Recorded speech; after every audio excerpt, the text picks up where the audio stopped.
ঈদ উল ফিতরের পরদিন আজ মঙ্গলবার চট্টগ্রাম পতেঙ্গা সমুদ্র সৈকতে হাজারো হাজারো মানুষের ভিড়।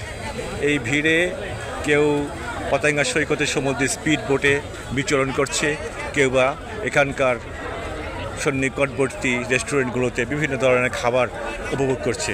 এই সমস্ত খাবারের মধ্যে রয়েছে এই মাছ, তারপর চিংড়ি ভাজা, তারপর কাঁকড়া ভাজা, তারপর চিংড়ি ভাজার বিভিন্ন পদ এবং এই সমস্তগুলো বিক্রি করছে এবং মানুষ সেগুলো কিনছে এবং তারা ঈদের ছুটির আনন্দ উপভোগ করছে।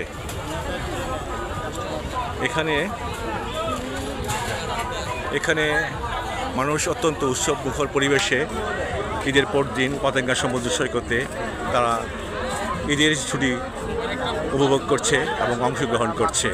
অগণিত মানুষের ভিড় এখানে।